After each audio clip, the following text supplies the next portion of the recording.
Tell me about the title of this amazing painting. Night classes at the Department of Painting, Drawing, and Sculpture.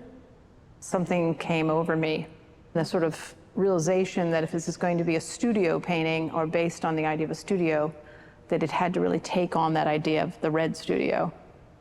As bad as an idea as that is for a painter to even bother to go anywhere near that painting. So, you're talking about Matisse's Red Studio. Yeah, that old, right. that old thing. The most important painting in modern history, in some people's opinion. I sort of became seized with the idea to cover this sort of finished painting in grays entirely with this cadmium red, violet, and it kind of became a re-entry of color field painting for me. And so this body of work that we see here, all four of these paintings, were created in a similar manner where a painting was developed by pulling the work out of a layer of a cadmium underpainting, which is a kind of a very unusual way to work. And then each painting, I mean, this painting being called Night Classes at the Department of Painting, Drawing, and Sculpture. I mean, Night Studio is a reference, you know, to Guston, obviously. Mm-hmm. There's a lot of references in this painting. I mean, there's references to my own history. There's references to works that I made in the past that reference other artists, so that there's like a layering of my own history referencing even someone like Braque. Because there's a painting I made several years ago called Braque Studio, and I revisited that here. It's become almost like a motif in your work. Right, and it's also like that idea of take something, do something to it, ditto, ditto. I also dropped in because the first color field painting that I made was the Bad Babies, so I also added that here. And my love of Magritte kind of popped up into this, you know, like the students are playing with Magritte. So what I became kind of interested in is like the layering and events of history, not necessarily just art history, but like the experience of the imaginative history of what it is like to be an artist. And the time, I mean, it takes a long time to be a painter, to become a painter. You're dedicating many, many hours to evolve. I mean, I couldn't have done this work without my early work. I mean, I think that's sort of like an interesting thing to talk about that painting. Well, yeah, we were speaking, you were talking about Matisse, and clearly Matisse is very much channeled in this painting and referenced. Well, Matisse made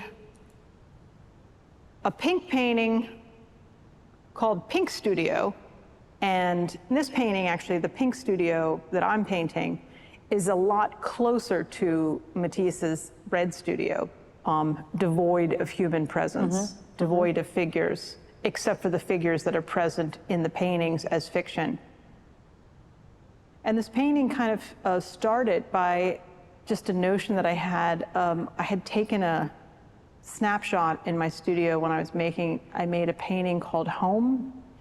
And I started there and just imagined pulling the camera in my mind's eye, what else could be in this painting. Also, one of the things that really kind of enchanted me was the way that I work is that I will put something that's kind of an abstract shape.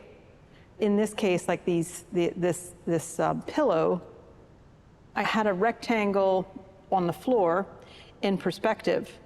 And I asked myself, well, what would a rectangle on the floor in perspective be in a studio? And then I thought, well, maybe it's a dog bed, because often in my studios, I would have a dog bed in my studio. And I thought, well, that's kind of a funny idea, because who's going to know it's a dog bed unless there's a dog in it? Yeah. So next thing I knew, I sort of found these ears, and I used to have these chihuahuas that used to just watch me paint, who have passed away. And the thing that was kind of amazing was when I finally found these two long gone beloved dogs, I realized that all of these objects that are in this studio could not be together except in the imagination, right, or in a painting. That it is the space of an imagination. And it's something that only painting can do. The other thing that is interesting for me is like when I wanted to figure out how to finish the bottom of that painting, I asked myself, like in the red studio, there is a chair at the bottom right corner, and then I decided to figure out what would I put on the chair's seat. Yes. And I decided to put an ashtray. And you know, if you have an ashtray, how do you know it's an ashtray unless you have a cigarette in an ashtray? So that came to me, like this idea of a human presence, like maybe whoever was there has just left the room. And again, it's sort of like a Guston reference, because Guston, one of Guston's great quotes is, you know, when you really are painting, first your teachers leave the studio, then all your critics leave the studio, and then all of your fans leave the studio. And like one by one, everyone leaves the studio, and then eventually you leave the studio and it's just the painting. Oh, that's beautiful, yeah. Yeah. And then speaking of Guston, you have these nails here.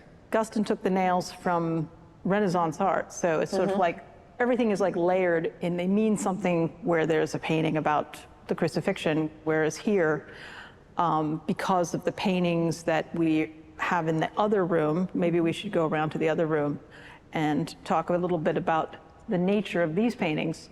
Because the hammers and some of the weapons in these paintings get picked up in this painting, and you know, there is this kind of underlying potential violence in some of these scenes. So this painting is called Scissor Sisters. Yeah, when I was making these bad baby paintings in 1990s, early 1990s, they were sort of color-filled paintings that were filled with a kind of a humor and also female rage and kind of potential lethality, you know, little fists, and it's going to hurt you more than it's going to hurt me. And I sort of feel like in this show, that room and this room, I think I'm still exploring the same themes. Yeah, also this notion of the body that's so frontal. You know, there's something very confrontational about the way you've depicted these women. I guess we can end with this painting over here.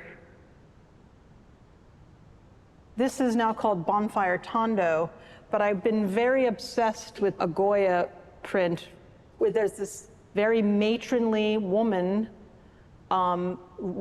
wailing, literally wailing on a dead body. Yeah.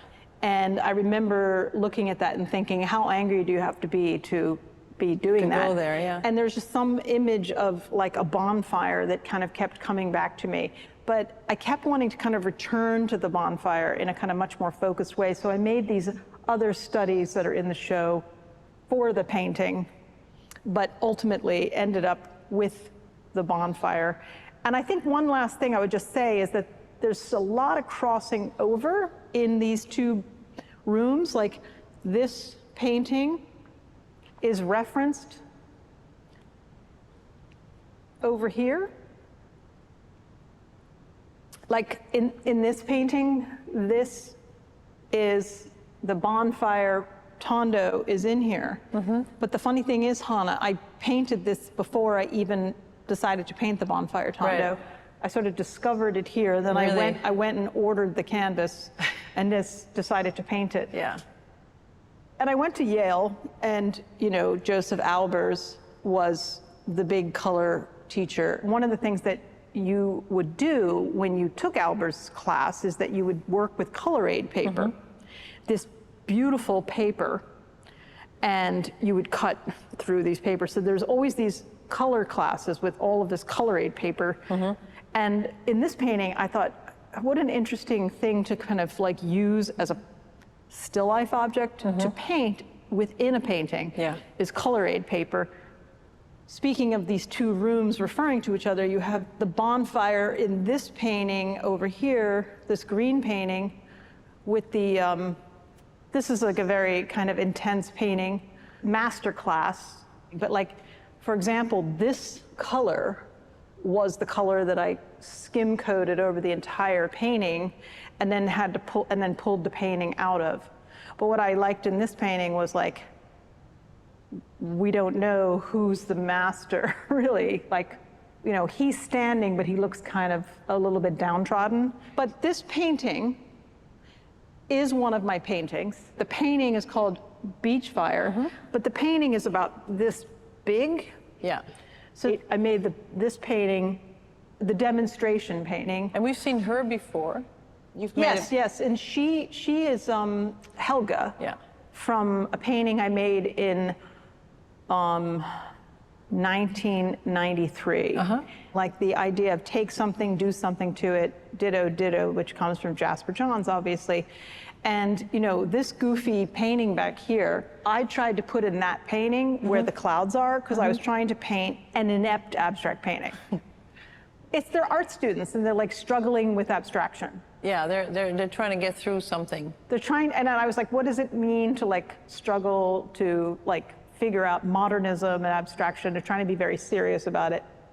You know, like a lot of people think that I'm interested in the Renaissance, and it's like kind of like lumped into, you know, ye olde Renaissance painting, but it's actually like a lot of the work that I'm really interested in and referencing is like modern Modernism, painting, right. modern painting, modernism. Yeah.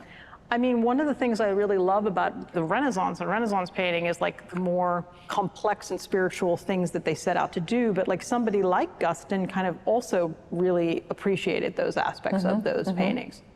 So it's just like there's lots and lots and lots of layers that kind of like come through the work, through the history of the work.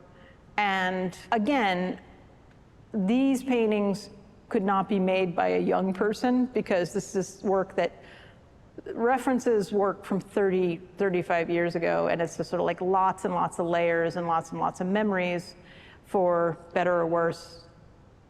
That's the point. It's like I'm sort of just letting these things kind of unwind themselves like they've always been there.